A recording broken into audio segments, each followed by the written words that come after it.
Hi guys, thanks for joining me for another video. This is Peter and you're watching Thailand-Bound. Right, before we get into the video, Michael's with me. We're going to have this is going to be a kind of a reflection video. I'm going home soon. There's an air conditioning unit. It's not mine, it's on the building next to me. It's quite noisy.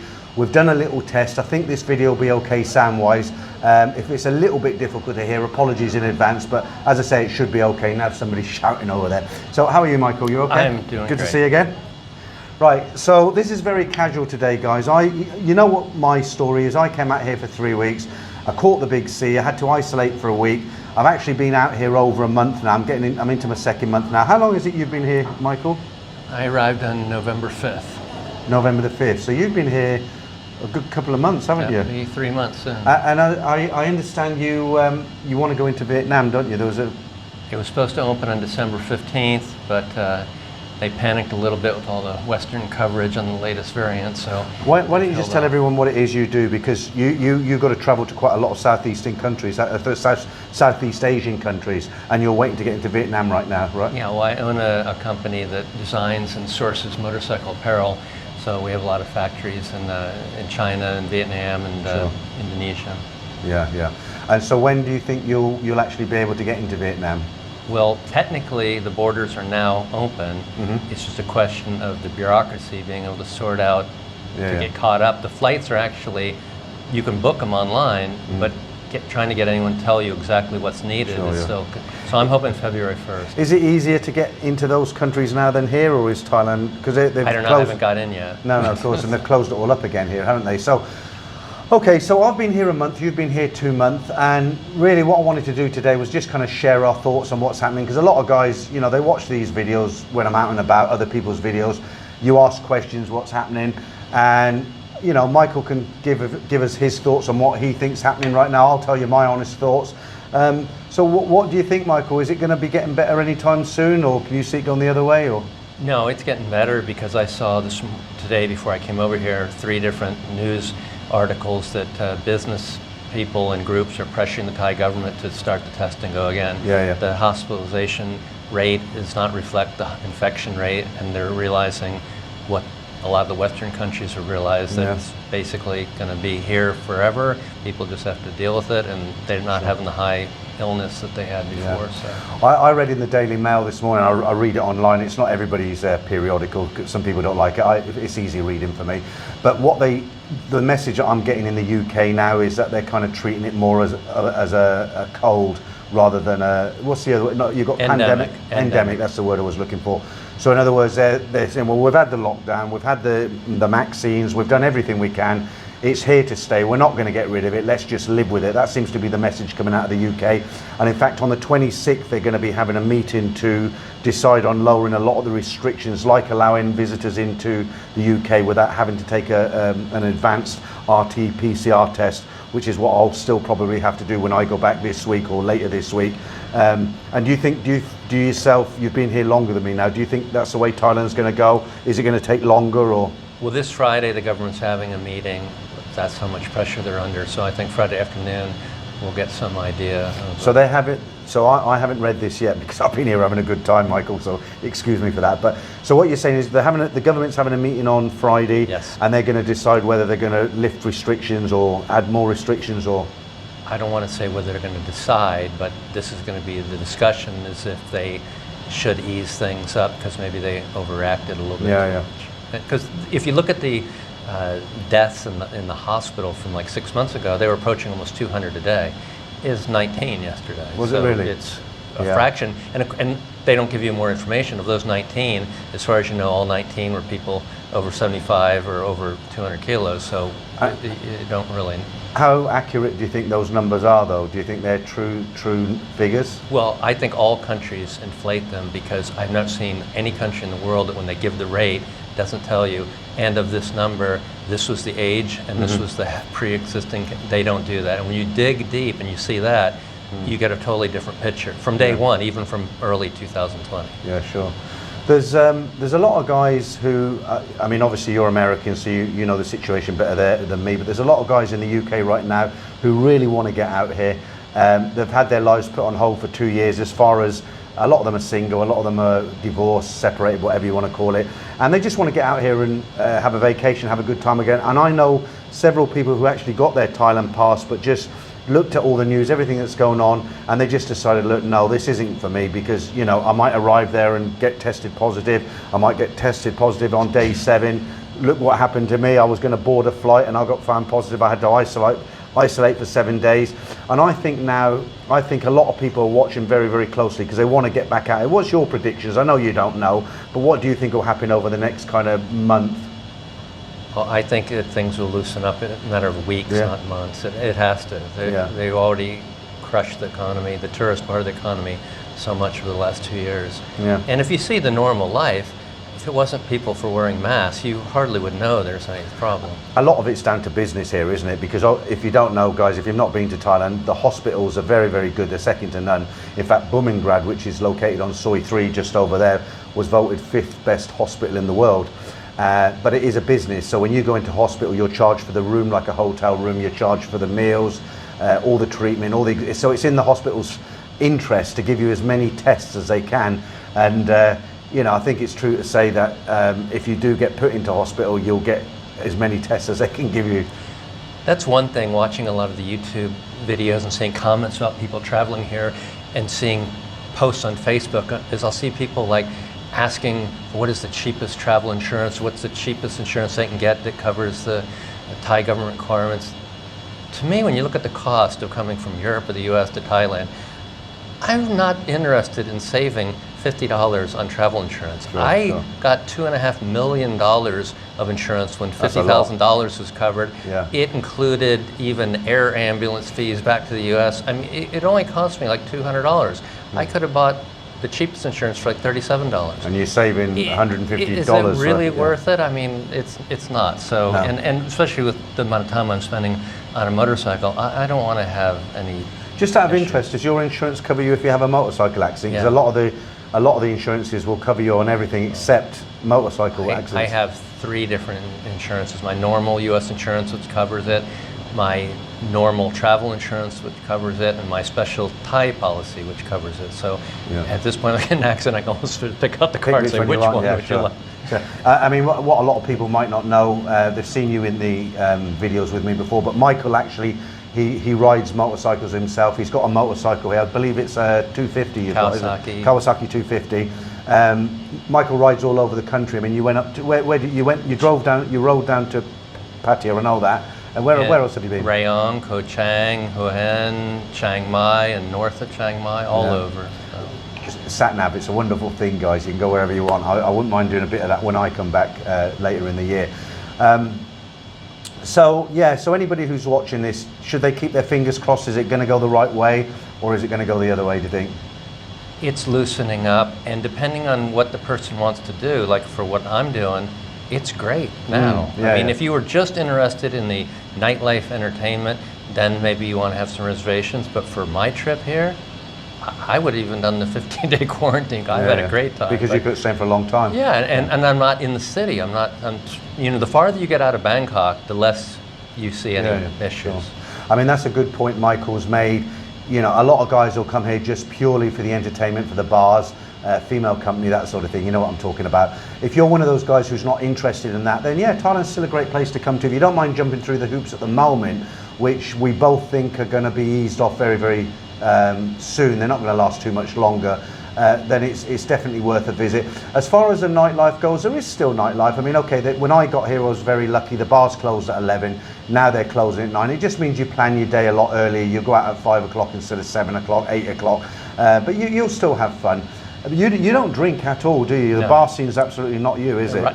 It's dangerous enough driving or riding in Thailand without adding drinking. Well, I wasn't sort of thinking like having a beer then getting on a bike. I was thinking like leaving the bike at home and having a night out in the bars, because I took you out around the bars a couple of nights and you weren't overly keen on it, were you? Well, it was just the first time out. I'd never actually been to a bar in Thailand. Really? It was the first time. So. And I took him to I took him to the ground floor of Nana Plaza. I took him to Stumble, and I took him to 1 or 2 other bars along there, a few dubious names. But the other thing is, because you weren't drinking, you're drinking Cokes all night. You don't, you know, when you start having beers, you loosen up and you get into the kind of scene a bit more. But when you're on a Coke and you know, as you were, you get after 2 hours, you're still the same mentally. Then I can understand that. So, while you've been out here, is there any sort of thing that sticks out in your mind as far as bad experiences? What's the worst kind of experience you've had being here? I really haven't had any bad experience other than dealing with the traffic in Bangkok, which is always everywhere. It's expected.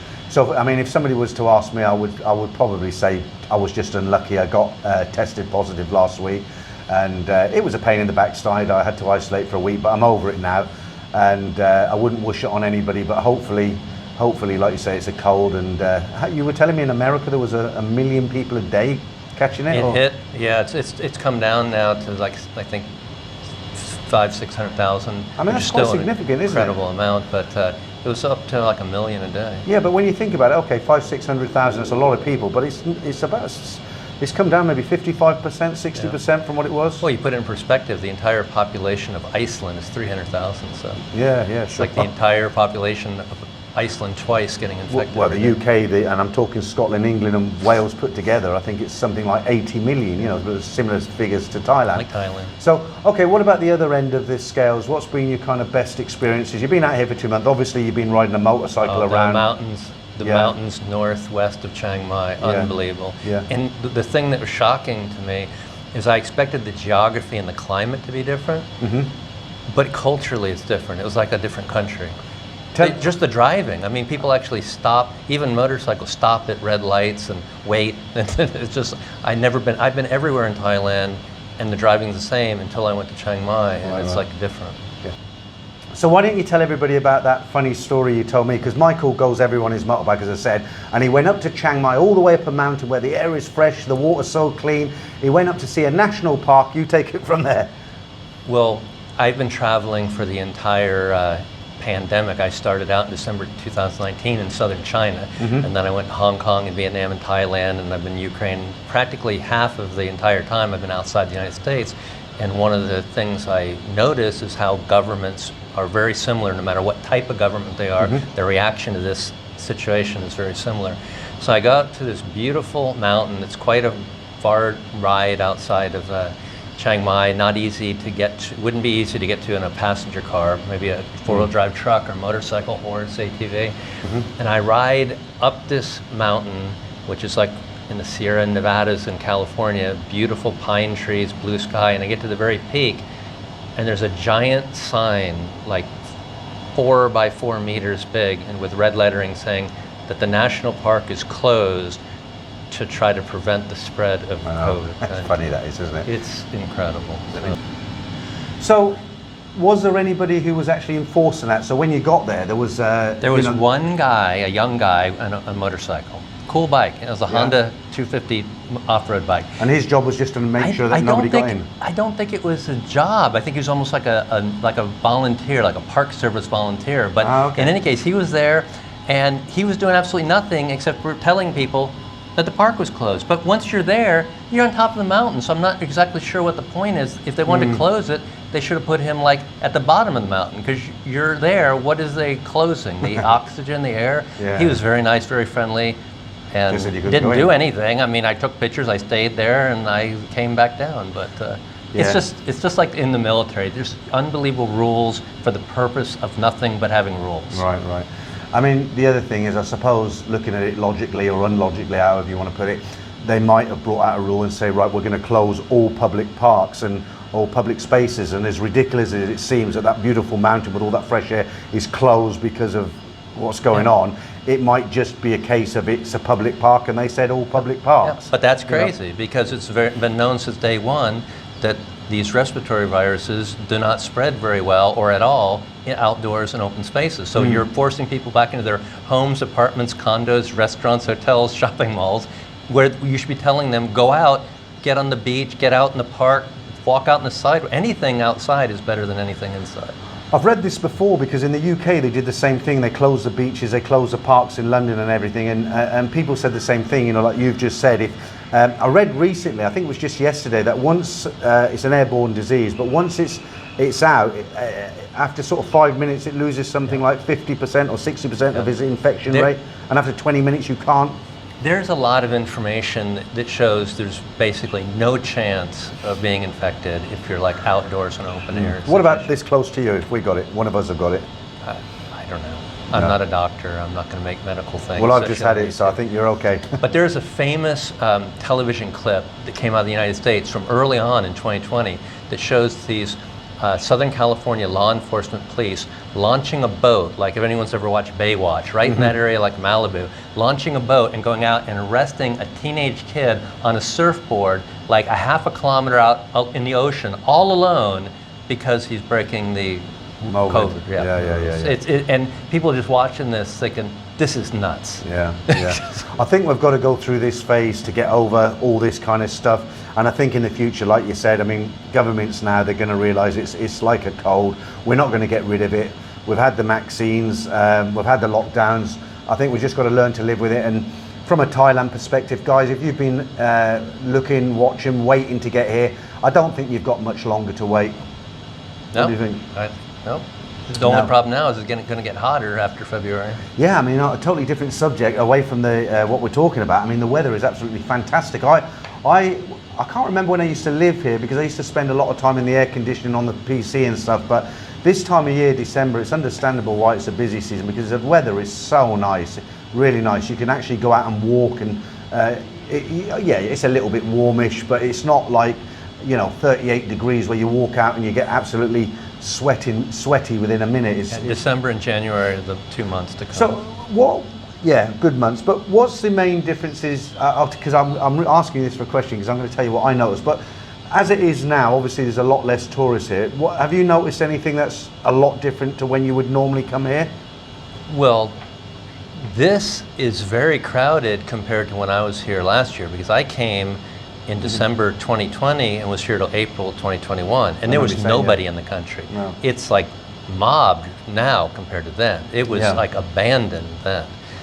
So to me, it doesn't seem that much different than normal. I mean, I could ride the motorcycle at 2 o'clock in the afternoon in the middle of Bangkok at 100 kilometers an hour. Wow. That's how empty it was during that was the period before of the my year. time, yeah. 1 year before, yeah. Well, so from my perspective, because I didn't come when it was that quiet, but even now you're saying, okay, it's almost back normal. It looks normal to you because you've experienced that. But for me, I can notice a lot of differences because even though it's a lot more crowded than when you first came here, for me, I can still notice, for instance, I don't see, there's no Chinese here at all. Yeah. Have you seen a Chinese person here? Not any tour groups or anything like that, right? Or Indians, no There's Chinese no or Indians. There's Indian tailors, like there's always been. There's quite a large Indian population live in Bangkok. But as far as tour groups and visitors go, no, there's no Chinese, there's no Indians. Russians, I haven't seen. Few, not many. No, not there's like a few normal. Russians live here, but no tour groups. So that's what I noticed. No Chinese, no Indians, no Russians, and generally no tour groups. Most of the tourists that are here at the moment, they seem to be from UK, America, Australia. Where else? Anywhere else you've noticed? Germany, maybe? I haven't seen any Australians. No. To me, they can't get out of the country, but Germany for sure, and I've seen some Italians and some French. When you've been travelling around on your motorbike, are there any areas that kind of stick out as more busy than others? Because I've heard Phuket's very busy at the moment. I haven't been there because of the logistics I of was getting in Phuket in April, and it was a ghost town. Was it? But that was before the sandbox. Yeah, well, I'm reading now that it's one of the most busiest areas in Thailand. It's quite busy down there. The only reason I'm not going down there is because of the logistics of having to either drive, I think it's like 16 hours, or fly and pay 3,000 or 4,000 baht. It's probably more than that now. I'm going back in time a little bit. But did you fly down there or did you ride down there? No, I flew. You flew down. Just out of interest, what was the fare? Because the last time I flew down there, it was cheap. Was it? Round trip, it was like less than $100. Oh yeah, that's pretty good. That's pretty good. So I might take a trip down to Phuket next time I'm here. But so on this trip, Michael, when you eventually, if they say to you tomorrow, right, you can go. If it all works out and you could go into Vietnam tomorrow, would you go? If I thought that they were going to change their mind again, I'd go tomorrow. If I thought they were going to be stable, I'd leave February 1st. And how long are you planning to stay in Vietnam? At least a month. A month? Maybe more. And then the only limiting factor for me in Southeast Asia is the temperature, because my heritage is Irish, and I can't deal when it's 38, 39 and humid. In Vietnam is not any different than Bangkok. Because I know you don't like spicy food either, do you? Well, yeah, Vietnamese food is great. I can deal with that fine. Well, I haven't been to Vietnam, but I've heard their food is more fragrant rather than spicy. Yeah. Here everything's like chilies and spices. Over there it's more fragrant, isn't it? But if I can get up into Dalat, where my motorcycle is that I have in Vietnam, it's quite a bit different weather. It's quite cooler. I could stay there maybe another month after that. We'll see what happens. So I can edit this out if you don't want people to know about this, but I know you've got a long-term girlfriend here in Thailand. Can I ask you about that kind Sure. of? So I met your girlfriend. She's a very nice lady, actually. Michael's met her.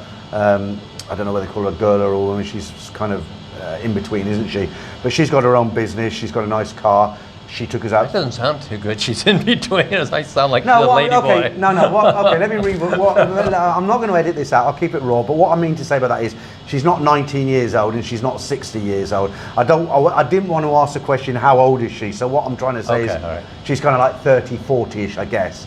Right, so she is a good match. He hasn't. I'm digging a hole now, so let me move on.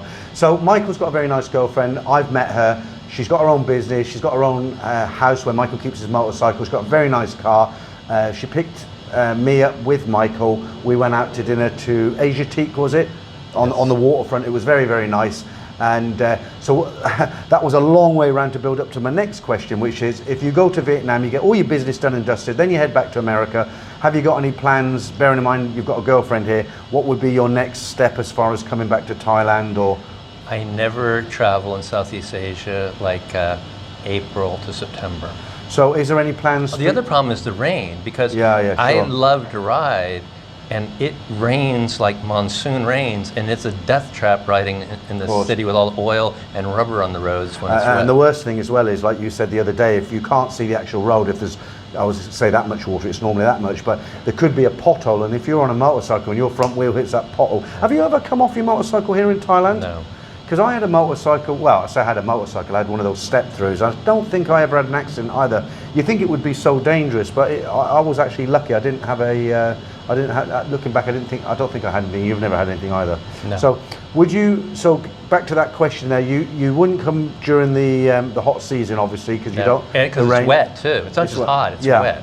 So what about without getting too personal, would you want your girlfriend to come and visit you, or would she have to wait until the weather's right? Or She could, or we could meet in Europe. But yeah. I suppose she's quite restricted because of her own business. She has got a good pets, business. too. She's got pets. Yeah, that's always. that's almost more restrictive than the business, because they're getting on in age and Yeah. sort of require extra. Do you know what? Believe it or not, that's one of my biggest issues when I go away, because my wife isn't with me this trip. You know, my wife's from South Korea. Her family came over for Christmas, and I asked her permission if I could get out here to get some content. And but I've got a dog. He's very old now. And I've always had dogs, and it gives me an excuse to get off a sofa at night and walk, get some exercise. Yeah. But I don't think I'm going to get another dog, just for the reason that you've just given. You're actually tied down, and it restricts your movement. So as much as I love my dog, I don't think I'll be getting another one after this one. Yep. To change the subject a little bit, yeah, sure.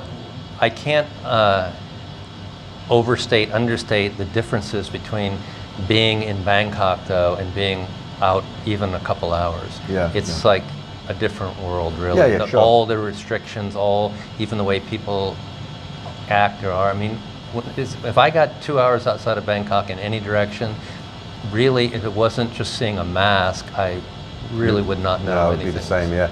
And that's a good point as well, because if you, once you're out, I don't know if you guys watched my videos from a week or two ago. I went down to Hua Hin, I went to Chatham, travelled around a little bit with Simon in the car, and it is, once you get outside Bangkok, it's totally different. You're in a totally different state of mind. Obviously, this is a cosmopolitan city, but this trip you've definitely gone around a lot more than me, because you've had the transportation, you've got the motorbike, and it must be great with the roads being so quiet. The roads in a lot of places are terrible, but in Chiang-Mai they were like Switzerland. It was unbelievable. It was one of the best motorcycle rides I've ever done anywhere in any country. So when you're riding at speed, because I used to, when I had a little step through, I'd ride quite, not slowly, but I was always aware that something could pull out on me, because you know what it's like here. You can be on the highway, a bike's coming on the same, you're going this way and they come down the same side, Yep. No headlights, or they'll come shooting out of a side story. Did you never, you never had any issues when you're doing speed on a fast road, things like that happening? Thailand is one of if not the most dangerous place in the entire world to drive or ride. So you have issues if you're going to be on the street. I've had a lot of issues, but none of those issues have resulted in me being in the hospital yet. You also forgot stray dogs, which are Stray dogs, yeah. which those are everywhere, and you have to always keep your eye out. I'll never get used to people riding head on. That's the craziest thing. And another thing that I noticed on my very first trip to Thailand that I rode is that in the middle, because I'm nocturnal, so I ride a lot at nighttime. And I was going down to Hua Hin, and the amount of tractor trailers with no rear lights on is just incredible. You were coming up on them at 40, 50, 60 mile an hour, kilometers an hour, different speed, and they have so much grunge on the back of them that the reflectors don't work, and they have no lights on it, and all of a sudden you just see this container-sized truck right in front of you. And so you've been very lucky then, really. Well, it's a lot of experience. A lot of experience, because of your I never put myself in any situation where I don't have at least one out. So you can react quickly. But it's not a place where I advise people to come if they're a beginner rider or to learn to ride, for sure. If somebody wanted to come out here for any length of time, kind of retire, or maybe half of the year, 6 months of the year, is there a particular city or area that you would recommend as apart from Bangkok? Obviously it's very, very expensive now, guys, in Bangkok. I mentioned in a couple of my videos, Bangkok wasn't that expensive, but especially around the tourist areas, it's very, very expensive. Patti is cheap, but Patti is not for everyone.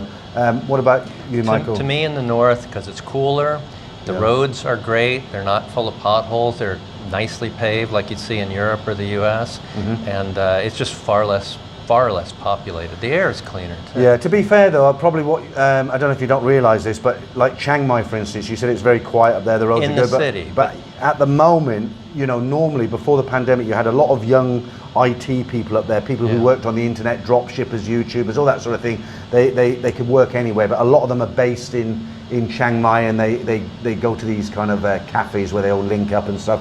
And on top of that, you've got a lot, and I mean a lot of coachloads of Chinese. In the city. Yeah, and they're not there now. So to be fair, the city. But when I say like if I said Washington D.C. or I said I hate cities, so I'm talking about outside. Where I went in Chiang Mai, there would never be any Chinese tourists. You couldn't get a bus there. I mean, you couldn't even get a car in most of these places. You get a Jeep, an ATV, a horse, a motorcycle. I'm talking about in the countryside outside the city. To me, it's beautiful. Now I want to go to Laos, and I want to see that Chiang Rai and see the area up in there. So I've never been to that part of Thailand before. Yeah, so I'm kind of envious of you in a way, because you've got around on this motorcycle. I might do it myself one day. I spend too much time in the bars, that's my problem. So, Michael, to wrap this up, I hope you guys have found this interesting. To wrap this up, you're going on a very exciting and interesting solo trip that you were telling me about the other day up in the jungle to see something quite unique. Why don't you tell everybody what you're actually going to do? Because I didn't actually know about this until Michael told me. So maybe just a very brief background on what happened and what you're going to do up there. Well, when I first started, I lived in Paris for a couple of years when I was a teenager. My father worked for IBM.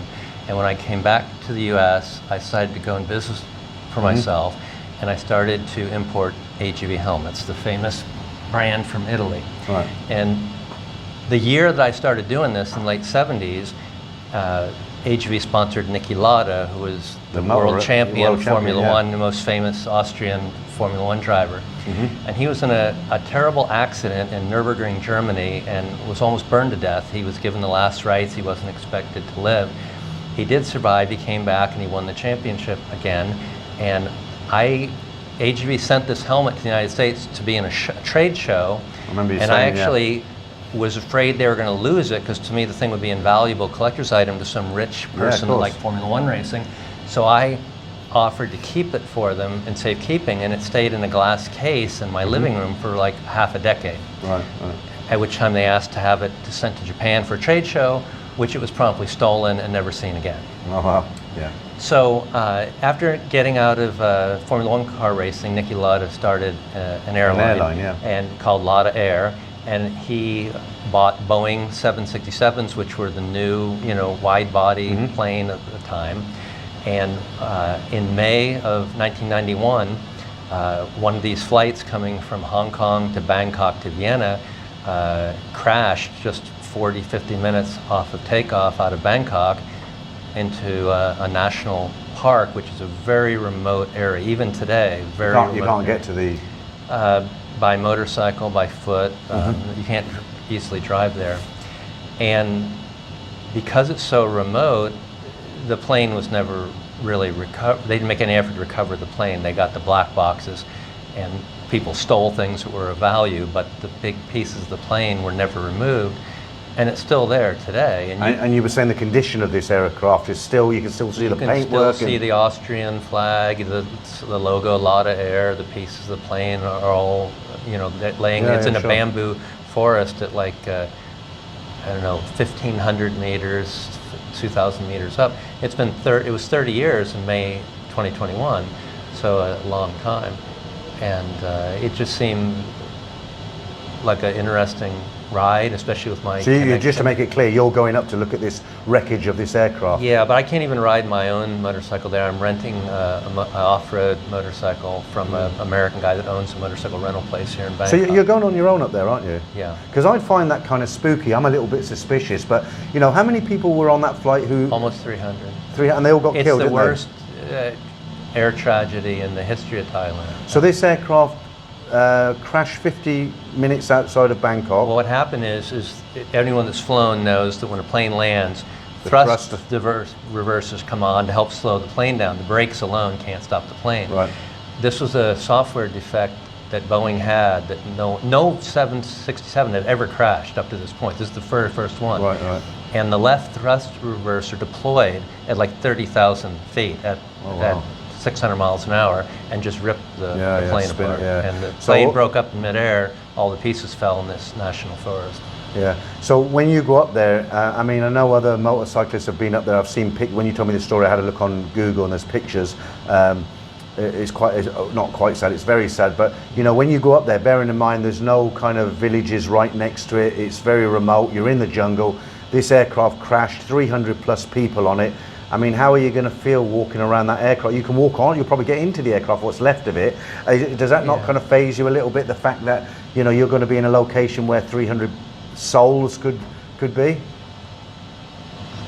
Well, I can't say that it won't have an effect. I'm not there yet, but it's something I want to do, and it's... I wouldn't, I'm not saying don't go. I'm not going to go and take selfies and have... I saw some people literally posting selfies and making like they were at a theme park, which to me is incredibly offensive. I want to go there. It's a serious thing. It's a tragedy. Out of that tragedy came some good, though. Lauda actually came to the site, saw, he got there so quickly. They hadn't 24 hours, wasn't it? Yeah, they didn't even recover bodies. The pilot was still strapped in the seat, and he himself is responsible for pushing Boeing to find the problem, because Boeing denied there was any problem. Was insisting it was a flight error, and Nicky was able to change that, and within a year, every Boeing 767 in the world was being retrofitted, and who knows how many other planes did not crash because of his persistence. Well, they say that every aircraft improvement comes out of a tragedy, so every time something goes wrong in an aircraft, they rectify it, and over the decades, flying has become safer and safer and safer because of the past accidents. And I guess the one or two that you get, well, you don't get that many now, but I suppose some of them now, what are they, mechanical, pilot error, what do you think? Pilot error is still number one, weather, human pilot factor, error, but flying is ridiculously safe. It's just that humans are not rational things. So if it's like 1,000,000 times safer to fly in a plane than a car, the fact is people are horrified to die in an airplane crash, but not really that scared to die in a car crash. Well, I had this discussion with someone else. If you look at even in a place like the UK, if you look at motor car accidents which are fatal in a year, and you look at how many aircrafts crash and kill people, the number's so small compared to car crashes. But because it's so, when an aircraft crashes and kills a lot of bodies, it's so, can't think of the right word, but it just... But not even just the numbers. Even a plane crash that had like 4 people on it. It's a human thing of falling, or of course, it's a fear. I don't know. A lot of people probably don't know this, but I've actually got a private pilot's license. I used to fly.